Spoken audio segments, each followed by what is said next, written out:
But there's something deeply unsettling about this scene, and it's not just because of what's happening inside the painting, it's because of what it provokes outside of it. Because here Jesus isn't just being humiliated, he isn't defeated, he isn't caught in chaos, he's aware, present, and most powerful of all, he's looking at us. Welcome back to the channel. Welcome to the channel if you're new, and without wasting any time, let's get to the video.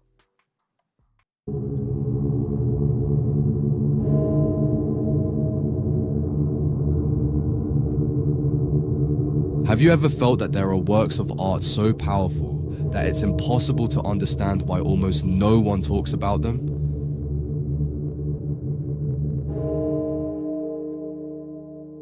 The painting you're looking at right now isn't in a major museum. It wasn't painted by a famous artist, and chances are you've never seen it before. But when you do, you can't deny that something stops you, because you don't need context, or to know about art, or even understand the Bible. You just need to look at it, and it cuts through you.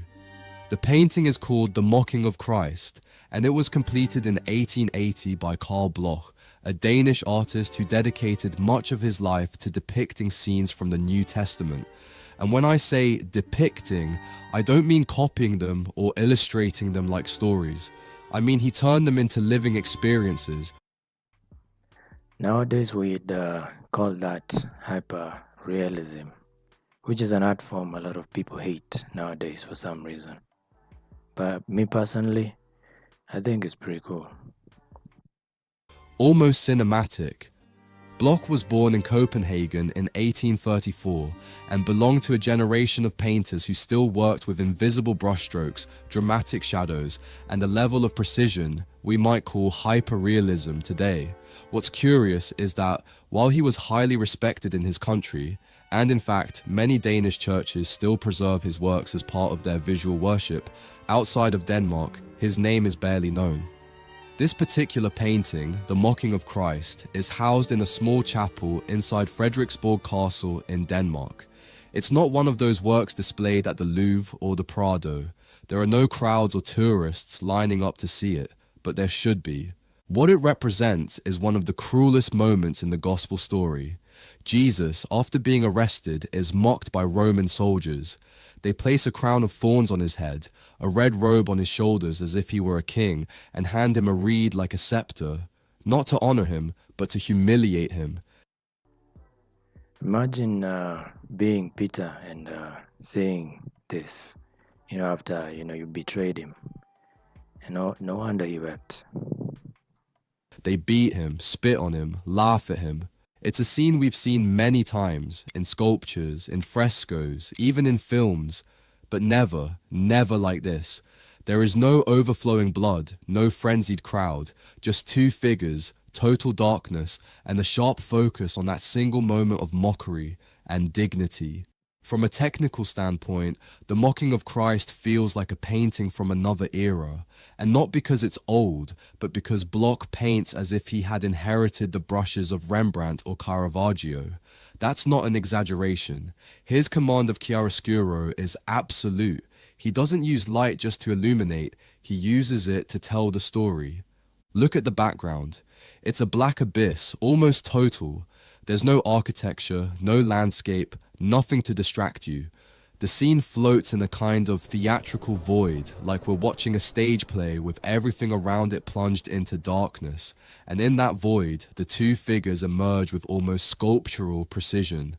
But there's something deeply unsettling about this scene, and it's not just because of what's happening inside the painting, it's because of what it provokes outside of it. Because here Jesus isn't just being humiliated, he isn't defeated, he isn't caught in chaos, he's aware, present, and most powerful of all, he's looking at us. This is what's known as breaking the fourth wall, a technique used in film and theatre when a character looks directly at the audience, breaking the illusion of the story. It's like he's saying, are you going to mock me too? And that's, what it looks like to me. Tell me what it looks like to you. I'd like to hear it. Bloch does the same thing here, with a single gaze, Christ isn't looking at the soldier insulting him. He's looking at us, as if he knows we're here, as if he's including us in the moment. And that changes everything. Because how do you react when someone being humiliated unjustly looks at you like that? With that calm, that mix of silent pain and compassion. There's no hatred in his face, no resentment, but there's no indifference either. The contrast with the soldier is brutal. That open mouth, the tense eyes, the aggressive gesture. He's shouting, but we don't know what, and that opens the door to one of the most disturbing questions in this painting. What do you think he's saying? Is he insulting him, mocking him, or is it something more intimate, more cruel? Maybe he's not yelling King of the Jews like the Gospels say. Maybe it's something more human, something that might even make you feel targeted. And this is where the big question arises. Why isn't this painting famous? Why doesn't the mocking of Christ appear in art history books, in the world's most visited museums, or in the rankings of the greatest religious masterpieces of all time?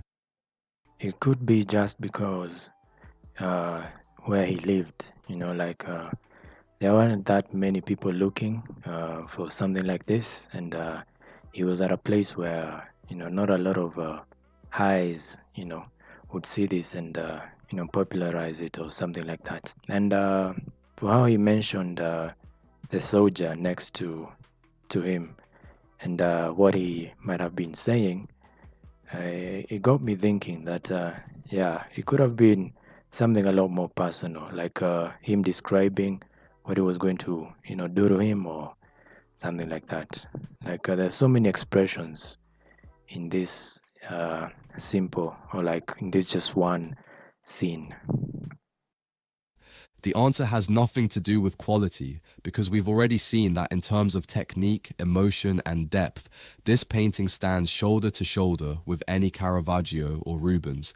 Instead, it has to do with something far more unforgiving: time and place. Carl Bloch was Danish, and while he was deeply respected in his own country, even admired by the King of Denmark himself, he didn't belong to the artistic power centers of his era.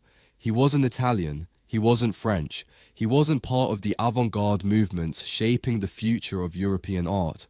While the art world was shifting toward impressionism and modern experimentation, Bloch remained devoted to dramatic realism, and that left him outside the canon.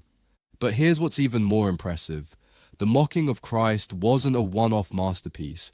It's part of a series of 23 monumental paintings commissioned directly by King Christian IX of Denmark. The king was so taken by Bloch's talent that he entrusted him with decorating the chapel of Frederiksborg Castle with scenes from the New Testament.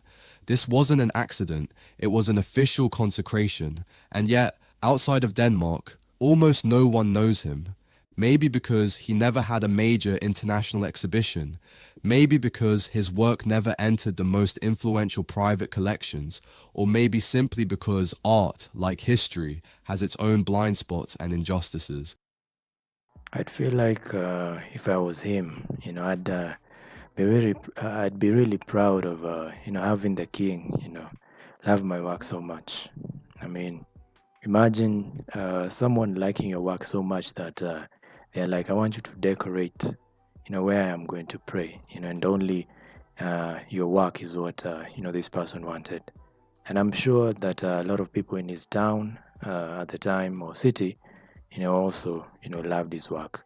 And for me, that would have been enough. But today, at least for a moment, we're giving him the place he deserves.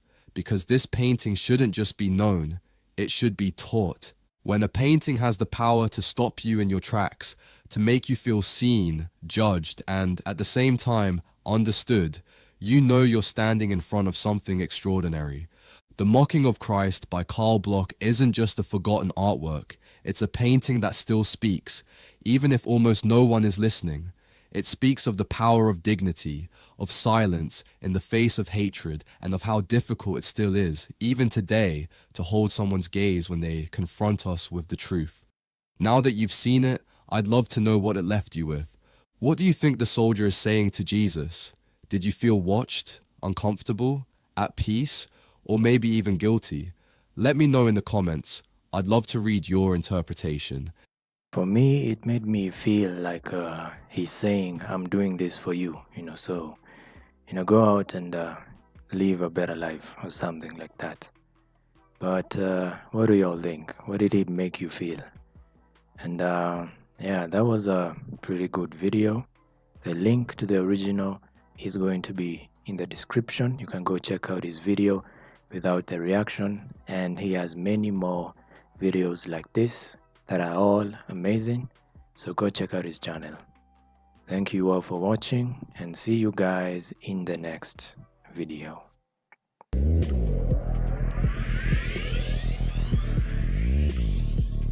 Kick.